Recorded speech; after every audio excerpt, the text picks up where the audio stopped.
Vamos lá, galera, aprofundando os nossos estudos de preparação para esse concurso, para ficarmos competitivos e termos uma grande realização, um grande desempenho no dia da sua prova, rumo à aprovação. Vamos que vamos. Moçada, a gente continua falando sobre a história do Brasil, olha que legal. E hoje a gente fala sobre a organização do Estado monárquico. Vamos falar então sobre a implantação da monarquia no Brasil logo após a nossa emancipação política, logo após a independência do Brasil, alcançada em 1822, tendo como uma das lideranças principais o príncipe Dom Pedro, que acabou se tornando imperador do Brasil. O processo de proclamação da independência no Brasil está relacionado ao contexto de crise do sistema colonial português e a expansão das ideias iluministas na América Portuguesa, gerando a ocorrência de uma série de movimentos emancipacionistas na segunda metade do século XVIII e nas primeiras décadas do século XIX. Conjuração Mineira de 1789, Conjuração Baiana de 1798 e Revolução Pernambucana de 1817. E aí a gente teve, em 1822, uma aliança, um arranjo institucional entre os elementos das elites brasileiras e o príncipe regente de Portugal, Dom Pedro, no sentido de se promover a emancipação política brasileira, mantendo-se os privilégios político-econômicos alcançados pelas elites durante o contexto que antecede a nossa independência. O contexto que antecede a independência política brasileira é chamado de período joanino. É o momento histórico em que a corte portuguesa esteve instalada no Rio de Janeiro, entre 1808 e 1821, aquele momento histórico em que ocorreram uma série de transformações político-econômicas no Brasil. Como consequência da independência do Brasil, tivemos a manutenção de nossa unidade territorial e tivemos também a adoção da monarquia. O Brasil, a propósito, a única monarquia das Américas, a flor exótica das Américas. Enquanto todas as outras nações do continente adotaram a república, após a consolidação de seus processos de independência, o Brasil acabou implantando a monarquia, possuindo imperadores. Foram dois imperadores, o Dom Pedro I e seu filho Dom Pedro II. Pessoal, o processo da proclamação da independência do Brasil foi um movimento essencialmente elitista, desse arranjo político entre a elite brasileira e o príncipe regente Dom Pedro. Não teve efetiva participação popular, salvo em algumas regiões onde ocorreram sangrentas lutas pela consolidação da independência, como foi o caso da Bahia. A independência da Bahia só se consolidou no 2 de julho de 1823 e contou com participação das camadas populares. Mas, via de regra, foi um movimento com pouquíssima participação popular. Em algumas regiões do Brasil, na Bahia, Maranhão, Grão-Pará, Piauí, na província cisplatina, houve uma certa resistência à independência do Brasil. Nesses locais, Dom Pedro teve que enviar soldados mercenários para combater as autoridades lusitanas que rechaçavam a ideia da emancipação política brasileira. Bom, vamos falar então sobre o reconhecimento externo da independência do Brasil. O primeiro país a reconhecer a independência do Brasil foram os Estados Unidos da América. Depois, a Inglaterra. Os Estados Unidos reconheceram nossa independência em 1827, pessoal, apoiados na chamada Doutrina Monroe. Doutrina Monroe, criada pelo presidente norte-americano James Monroe, preconizava a expressão América para os americanos e era contrária a qualquer tentativa de recolonização do continente americano por parte das potências europeias. Perfeito? Então, a América para os americanos é a doutrina Monroe dos Estados Unidos, que são, portanto, o primeiro país a reconhecer a nossa independência política. É claro que os Estados Unidos já estavam de olho em futuros mercados, são interesses político-econômicos. Os Estados Unidos queriam se afirmar enquanto potência política regional aqui na América e já vislumbravam futuros interesses econômicos na América, por isso que vão apoiar a tal da doutrina Monroe, América para os americanos. A Inglaterra, por sua vez, só vai reconhecer a independência política do Brasil em 1827, quando o Brasil se compromete a pagar uma indenização no valor de 2 milhões de libras esterlinas para Portugal.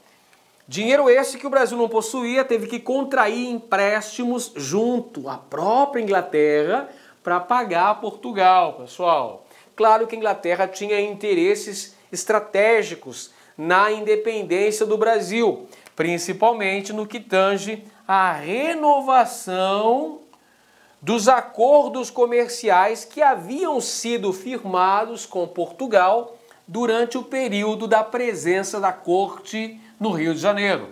O chamado período joanino, gente.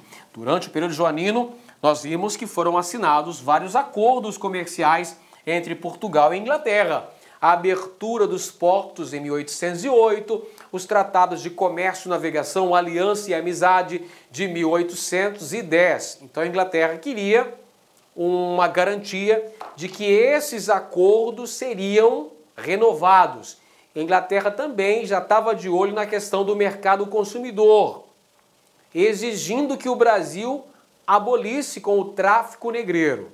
Beleza? Então há interesses econômicos, interesses comerciais muito grandes por trás desses reconhecimentos, tanto dos Estados Unidos quanto da Inglaterra em relação à nossa independência política. Vamos lá. No processo de estruturação política do Estado brasileiro, nós tivemos a convocação da Assembleia Constituinte, que deveria se reunir para redigir a nossa primeira Constituição.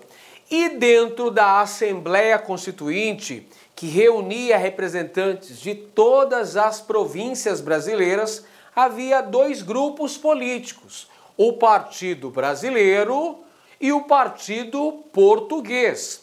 O Partido Brasileiro apresentava dois grupos, o liberal e o conservador.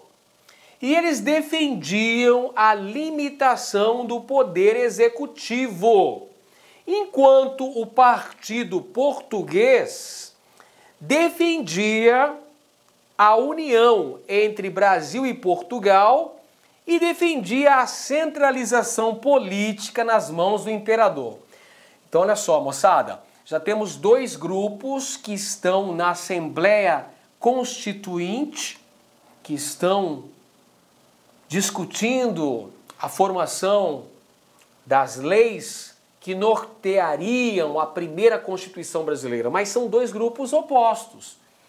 O grupo brasileiro, liberais e conservadores, que queriam diminuir as atribuições políticas do imperador. Já o grupo português, composto por grandes comerciantes, defendia uma união Brasil-Portugal. Afinal de contas, o imperador era filho do rei de Portugal. O imperador do Brasil, Dom Pedro I, era filho de Dom João VI, rei de Portugal, e defendiam também uma centralização política nas mãos do imperador. Em 1823, aconteceu a formação de um projeto constitucional que ganhou o apelido de Constituição da Mandioca.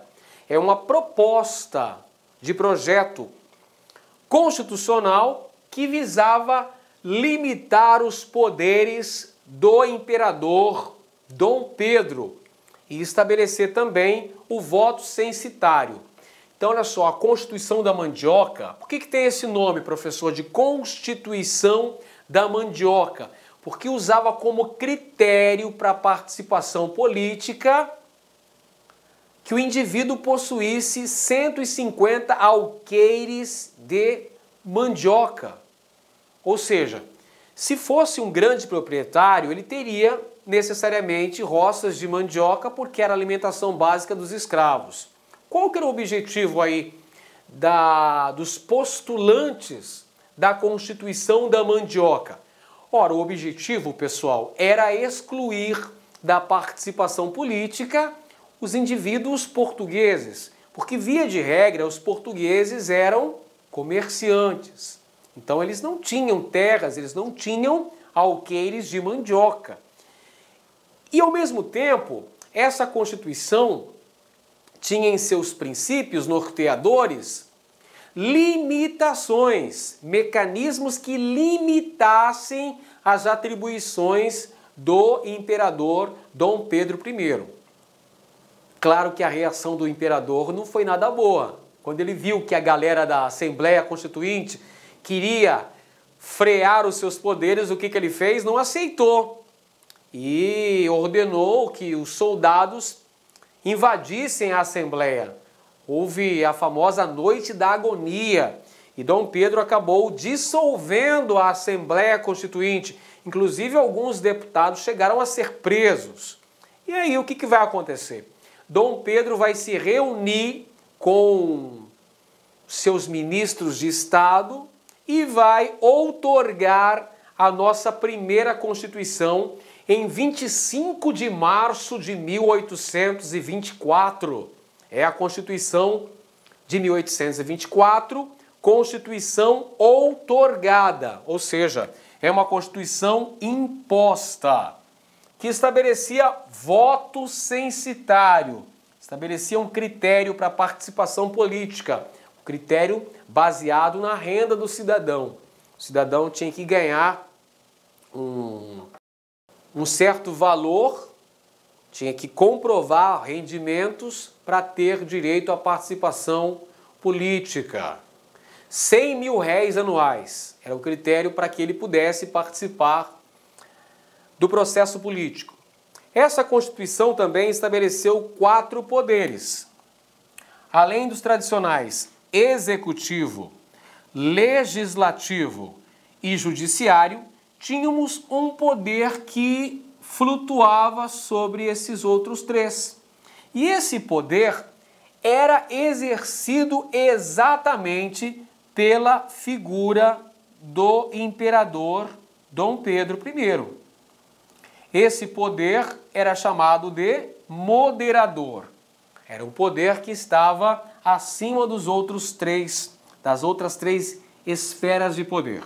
Poder moderador. Essa Constituição também estabeleceu o catolicismo como religião oficial do Brasil. Então tínhamos uma religião oficial. O Estado comandava o aspecto religioso, ou seja, a Igreja Católica estava atrelada ao Estado. O imperador também era o chefe da igreja. Sistema de padroado e beneplácito. Perfeito? Através do sistema de beneplácito, pessoal, o imperador tinha a primazia da nomeação dos bispos no Brasil. Vamos lá então. Igreja Católica atrelada ao Estado. Tudo bem? São algumas das principais características da Constituição de 1824. Lembre-se que foi uma Constituição outorgada, ou seja, foi uma Constituição imposta. Mas será que todo mundo aceitou essa imposição, essa arbitrariedade do imperador que impôs a Constituição de 1824? Não. Ocorreu nesse contexto histórico, no mesmo ano, um movimento revolucionário que era separatista, republicano, federalista e popular lá nas províncias de Pernambuco, Ceará, Rio Grande do Norte e Paraíba. Esse movimento começou em Pernambuco, mas acabou se espalhando por outras províncias nordestinas, Ceará, Rio Grande do Norte, Paraíba. Como é que se chamou esse movimento aí, professor Edenilson?